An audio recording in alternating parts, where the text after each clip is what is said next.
having grown up in California, the kind of the Western canon of the dominant Western landscape was so ingrained in the way that people thought of the landscape. But I was thinking more about the landscape in terms of the times in which I live, and that my landscape, living in San Francisco, was really a much more urban landscape. So I was interested in the place in which I was residing and thinking of that as my contemporary landscape.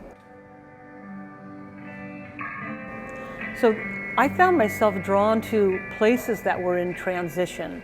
And when I talk about transition, I keep, there's something about the construction site, which has been a long time metaphor for me. And I think that metaphor is really about the idea of change, and change being the common denominator in all our lives. And I was really interested not in kind of like the grandeur and the spectacular, but I was interested in kind of the seemingly banal, overlooked, invisible spaces that didn't command that kind of observation. I often just took walks in various locations around the Bay Area, and just in neighborhoods, and those neighborhoods would often be very transitional neighborhoods. One of the things they taught you is never photograph at high noon, because it would burn everything out. But I found that kind of raking California light, it almost activated it as if it was part of a stage set. So that was something that I did quite often, is I worked in very high key light when I could. I came across this site in San Francisco, which was south of Market, and it was an industrial no man's land, and it was a lot of industry, and it was also where the homeless population lived. And there was a lot of, there was Filipino town there, there was a Chinese hotel there, and they decided to build this large-scale convention center, which no one knew at the time would actually become the pivot from where San Francisco changed its cultural center. So from south of Market, when this site was developed as a construction site and it was finished, San Francisco Museum of Modern Art literally moved across the street. The Contemporary Jewish Museum is next to SF MoMA, the new Mexican Museum. I wasn't interested in the specificity of this kind of architecture, but I was very interested in thinking of this construction site as a kind of an arena for ideas. And the kinds of ideas that kept presenting themselves were very much about this notion of change. And this was a very specific, it wasn't so much that I was documenting the sites, I was creating these metaphorical landscapes.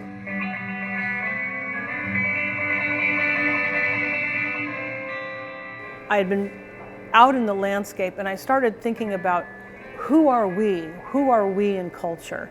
And I started thinking about what kinds of institutions, or what kinds of institutions talk about our goals, our aspirations.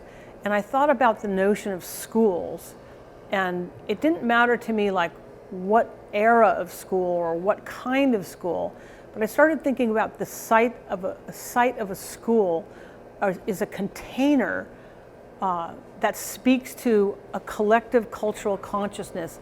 So I wrote a fellowship to the Guggenheim Foundation that I wanted to travel across the United States, and I wanted to photograph schools. And I wanted to photograph schools without the presence of people in them, but I wanted to make sure that the detritus, whether it's their books or their lunches or the study at hand of what they were doing, was still present. In many ways, these rooms become portraits without faces. So they're always relating back to the notion of the human condition. It's interesting because I'd say the majority of my influences are from painting and sculpture, and yet I feel the medium that allowed me to really address the kind of philosophical ideas that I was interested in was about information, and that I couldn't think of a tool that described information better than the camera. And that the camera had this kind of monocular vision that allowed you to see things in a hyper-real way. And because I was working with things that were so seemingly banal or actually invisible, the camera was this tool that allowed that which was invisible to become visible. More recently, I'm really combining the photograph, drawing, and painting. And it's not that I'm drawing on the photograph, but I'm working very site-specifically on walls with architecture.